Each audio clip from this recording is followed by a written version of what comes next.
Hello, hello, hello, hello. Ngayon nandito tayo sa bahay ni Nanay Emilita Pila. Pila po. Pila, as in pila sapatos, hindi yun ha. Usually itong bahay ni Nanay Emilita, tsaka ni Nanay Donata po. Donata Pila rin. Opo. Pila. Pila. So, kapitbahay ko siya mga sa dalawa, tatlo. Tika, wait lang. Turo ko. Doon. 1, 2. Mga 4 na bahay lang ho. No? Dito sa lugar namin. To si Nanay Emilita. Okay yun. Nandito na tayo para ibigay yung ni-request si Nanay.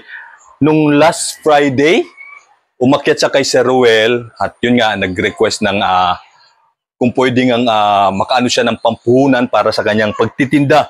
Usually ito, may pwesto naman dito, no? Para sa pagtinda at yun yung mga lugar na ano ni Nanay. Okay, dun sa kabila din. Okay, so yun yung inano ni Nanay na pampuhunan para sa kanyang pagtitinda ng almusal, ulam. So kung ano pa man na pwede niyang pagkakitaan. Okay, so pwedeng pumasok? Pasok po kayo. Pasok ako. Dito na po, may electric pan. Dito siguro si Nanay para... Kama, dito ka ma. Panin. Wala kasi tayong tawag dito. Dito ka ma. Sama. Dito ka ma. Umupo. Dito ka ma. Yan ka. So, parang ang dilim natin Hindi makita. Hindi, okay na. Hindi, may ayan, may, may ilaw naman po. Teka. Saan natin? Maano nga? Okay na. Sige na. Mainit talaga. Oo nga. Ayan. So, okay lang yan. Okay na yan? Ayan na. Sige, upo ka na. So, ayan. Nandito na tayo kay Nanay Emilita Pila tsaka si Nanay Donata po. Donata. Tapos, yung asawa mo, si Joseph Magbanwa. Joseph Magbanwa. Si ate, may asawa sa, ayun nga lang na, ano siya, nangyari siya? Mild stroke. Na mild stroke, kaya hindi na rin siya makapagtrabaho. At, yun, sino na lang yung sumusuporta sa inyo? Yung isa ko pong anak na panganay. Kaso nga lang, yung bunso ko nag-aaral. Oo. Yun ang nag-ano sa amin, nagsuporta pagkain. Ako pa extra lang naman ako ng trabaho. Kaya nga. Tsaka, ilan ba yung anak mo? 3 po. 3? Oh, nasaan yung isa? Andun din po, nag-ano din siya, nagtrabaho din siya. Pero, yun din, tulong-tulong silang dalawa. Tulong na lang sila dalawa. Mabuti kahit paano. At saka, siyempre, tawag dito, ikaw din, ayaw mo rin naman naaasan na rin lang sa mga anak mo. Po, kaya gusto ko nga rin po na sa inyo, lumapit po ako sa inyo na makahingi ng konting tulong para sa konting puhunan nga po, magtinda ng lutong ulam. Sige. So yun, si Nanay umakyat siya, tapos ito nga si yung nanay niya, nanay pala nila, no, si Nanay din, ayun, para makatulong din ay nangangalakal siya ng mga plastic, karton, no, para kahit papaano makatulong si Nanay na hindi rin naman umaasa talaga din sa anak niya. At yun kahit papaano binigyan na ho ni Sir Ruel ng pampuhunan si Nanay. So si Sir Ruel padala siya ng 2.5. So pinadjikas niya papunta sa akin at may bawas siyang 25 pesos. So yun yung pagdamutan nyo na yung kasi napakadami nyo. Bali 6 kayo na tawag dito. Na binigyan niya ngayon. 6 na pamilya. So, siyempre, hati-hati. Meron pampa-check up. Tapos, yung salambat. Tapos, iba pa. Medyo i-sort out ko. So, yun yung binigay ni Sir Ruel. Okay, wait lang Okay. Paano din naman yun? Nahingi lang daw siya ng konting tulong. Kasi yung tatay niya, lagi lang nakahiga dito sa upuan. Pwede yun. Napakyatin. Ilang taon na ba si tatay? Bata pa yun. Pero may kasamsanan siya. Walang... Nakahiga lang po. Pero 60 plus na. Mahigit. Yun naman pala. Sige, pakyatin mo kay Sir Ruel. Itong Friday, pakyatin mo na rin sila. I-assist mo na rin na akyat sila para makausap, makita ni Sir Ruel yung sitwasyon niya, kung ano ba yung request nila, kung panggamot, pabili ng pagkain, kung ano man yung request nila. Mas mainam kasi na umakyat sila ni kay Sir Ruel sa live niya kasi para mas nakikita at mas nababalidate ni Sir Ruel kung legit o hindi. Yung legit yung tawag dito, yung tao. Yung numingin tulong, hindi, okay lang. Tapos yun, yung pakyatin mo na lang sa Friday, kasi kung bibidyoan ko yun, medyo daming ginagawa ni Sir Ruel, hindi ka agad-agad nakikita. Mas may umakyat na kaagad para on the spot, makakapag-decide na Sir Ruel, and then palo na lang ako, papasyalan ko na lang sila para i-video So, siya yung nga sabi ni Sir Ruel, kuhanan ka na nga, pero mga nakarang kapon kasi, di ba, busy tayo nagagawa. Kaya hindi kita masikaso kapon. Kasi, inatapos ko yung sa tubig na. Okay, kamusta naman po? Okay na naman, okay naman siya. Alis din ako mamayang 11, may pupunta ako sa Manila. So, 3 hours yung biyahe, kaya sinaglit ko na, pinuntang ko na yung mga dapat pambigyan. Siguro, mamayang gabi, pagka may oras, pupuntahan ko pa yung iba pa para ibigay sa kanila yung para sa kanila. Oo, hinabol ko lang kasi, ayun, para maibigay. Tsaka, kung mag-start na kayo magtinda bukas, di mas mabuti. Para, tapos kahit yung kung ano lang magkakasanan. Bibidyo ko na lang or hindi na ako na balang nag-video. Tapos Friday, sa Friday, akyat kayo para mag-thank you.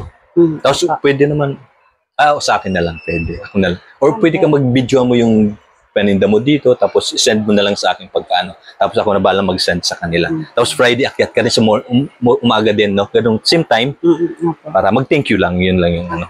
Okay, so yun, tinatapos na natin yung usapan natin, pagbibigay natin kila nanay, tsaka kay Nanay Emilita para sa gagawin nilang puhunan tindahan. Okay, go na po tayo. Maraming pong salamat sa tiwala na binigay ninyo, na makakatulong kami sa inyo, sa pamilya ninyo, kahit papaano hindi umaasa sa mga anak, no, na kayo mismo. Kasi umasa, O nga, na gagawa din ng paraan yung magulang na hindi na lang parang Kung meron nga lang po dito mag-aalaga ako na magtatrabaho din po ako ulit. Wala nga pong mag-aano Tulong-tulong na yun. At si nanay, ilang taon na kayo, Nay? Ilang taon na kayo? 88 na si nanay. So kahit papaano si nanay, malakas pa compare doon sa ibang senior citizen na talagang hindi na halos makalakad. Pero si nanay yung kahit papaano nakakapag, tsaka nakakapag, tawag dito, nakapulot ng mga karton, kalakal, bote, nangunguha, nangihingi talaga si nanay. Yun po yung ano ni nanay. Okay, so yun, salamat sa inyo, kuya. Salamat salamat. Thank you, thank you. Salamat. Okay, so yun, ayan, nandito si, anong pangalan mo? Joseph, Magbanwa. Okay, so yun si Tate Joseph na mild stroke ho siya 2 years ago, at yun, hindi na nga rin talaga siya makapagtrabaho kasi hindi na rin talaga ganun ka-fit yung katawan niya. So at the same time, dito tulong-tulong na lang kung ano yung madidiskarte na pagkakakitaan. Ayun nga, katulad si nanay, si lola, yun, nangangalakal siya para kahit paano may pang bili ng sa kahit na ano na lang na pwede pa na maano nila. At yun yung wala tayong cameraman kasi ngayon yung anak ko, pagbigay natin doon kay Lola Evelyn para sa pampacheck up niya, nahilo, kaya hindi ko na sinama. At wala tayong cameraman, kaya bahala na yan dyan. Na. Ibibigay na natin yung pampuhunan nila doon sa kanilang gagawing panindang ulam at kung ano pa man. Okay, ito na, nagpadala si Sir Ruel ng 2.5 para sa inyo. And then, may bawas na 25 para doon sa Chikas kasi pinag-Chikas. At pagpasensyaan nyo na, dahil nga napakarami ninyong humingi ng tulong, bali 6 na pamilya bibigyan. So yung iba, nire-recall ko pa kung sino-sino sila, pero yung ko, yung nga si Nanay Evelyn, tapos yung sa Lambat, kalimutan ko na yung pangalan, tapos ikaw, tapos meron pang 3 pa na bibigyan. So hinati-hati yung Sir Ruel. Kasi wala pa naman kaming mga sahod talaga sa YouTube, lalong-lalo na si Sir Ruel. So yung perang pinamimigay niya, tinutulong niya sa tao, talagang sa sariling bulsa niya. So talagang hirap, dugo at pawis ika nga, no? Yung itinutulong niya sa kapwa-tao. Buti na lang si Sir Ruel may kaluuban at may personalidad na ganun. Kaya kahit pa paano, pasalamat din po tayo dahil nga may ganung ugali si Sir Ruel. Uy, may feeding program kami sa Sunday, June 9, 7. Request lang ako, baka pwedeng maglinis lang doon ng Sabado ng hapon. Walang problema doon sa akin. Basta wawalis lang kasi kinabukasan, Linggo, alas 7 ng umaga, ayun ang umpisa. May tayo. Saan po ba yun? Dito lang sa may Hoa. Dyan lang. Oo, sa may Hoa dyan. Lilinisin lang kasi pagdating Linggo malinis. Ang umaga alas 7. So yun lang, request lang. Paano? So bigyan na natin para makapag-discard na sila kung ano, bilangin natin bilang. Okay. Kamay, 1,000, 2,000, 2,1, 2,3, 2,3 ba? 2,3? 2,2 pala yun. 2,4, 20, 40, 60, 70, 5. So yun, nabigay na natin sana Congratulations. mapalago ninyo yung gagawin ninyong negosyo. At the same time, siguro update naman, madadaanan naman kita dito. Kung para doon sa gagawin yung paninda, no, na pang-ulam. Makikita mo naman. Kasi mga 4 na bahay lang ho ito na magmula doon sa amin. Yung bahay ni ate. Si ate kasi, nag-comment siya sa isa sa mga video natin sa natulungan ni Sir Roel. Hindi ko na maalala kung kanino, na baka kung pwede nga daw. So pinasyalan natin, in-approach natin siya kasi baka sabihin naman, napakasuplado natin, hindi natin nag-comment naman siya dun sa video na yon. Kaya pinasyalan natin, nilaman natin kung talagang nga talaga sila, gusto niya nga. At yun, umakyat nga siya kay Sir Roel. Sabi ko, umakyat na muna siya bago kung ano pa yung dapat na gawin, magiging advice ni Sir Roel. So yun, nakabutihan pala, nabigyan ka na kagad ni Sir Roel, no? Salamat. Ang bilis, kahit pa paano, nakabilang ka na doon sa inyo din. binigyan. Okay, so ano masasabi mo kay Sir Roel? Maraming salamat po kay Sir Roel at saka kay Dilio TV na binigyan niya ako ng kunting puhunan, malaking tulong na po to sa amin. So yun. Para sa mama ko tsaka sa asawa ko. Sir, so thank you po. Belated happy birthday po, sir. So yun, umaasa kami na mapapalago ninyo at hindi matulad dun sa ibang nabibigyan namin na Masa po kayo. Mahirap po mo, sir. Basta, sir, Gagawin lang lahat. nandito naman po si Sir Delio na nakikita naman po niya ako araw-araw. kasi doon sa mga binibigyan ng tulong pampunan sa tindahan, ang dami nang nabigyan ni Sir Roel dito din sa mga pabahay.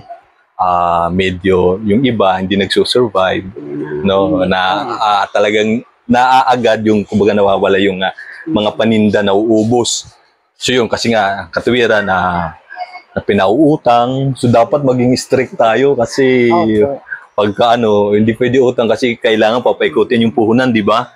Maging tayo sana doon din sa mga tao na maintindihan din nila, excuse na yun yung ng pagtitinda. At hindi naman din ganun talaga yung puhunan pa, kumbaga limited pa. So papalaguin pa, paparamihin pa kung ano yung makakaya. At saka yun, maraming salamat sa tiwala sa team kay Sir Roel at sa team Roel Lipat. So maraming salamat sa inyo. Nanonood po ako sa inyo lagi, tsaka kay Sir Roel. Oo, importante kay Sir Roel, manonood ka lang. Tsaka pagka, sa pala, YouTube. umakyat ka sa Friday para mag-thank you. Sige, akyat lang, pasalamat ka na yung binigyan niya. Kasi baka sabihin, nabigyan na tapos wala na, dead man na. Yun nga, di ba? Pangit kasi yung, hindi naman sa yung iba kasi parang ganon yung nagiging nila, nang nabigyan na parang thank you na dead man na, wala na, tapos na. Yun nga sabi ni Sir Roel. Pero sir, pwede po ba ako din na, meron din gusto manghingi ng yung dito po sa kabila. Yung si tatay kasi nakahiga lang. Kasi nakita nga niya na ako nag-comment. Tapos sabi niya, Ate Amy, baka pwede daw kay... Sabi ko, niyo si Sir Delio. Para nyo. Sabi niya, pwede kayo. Pwede naman yun.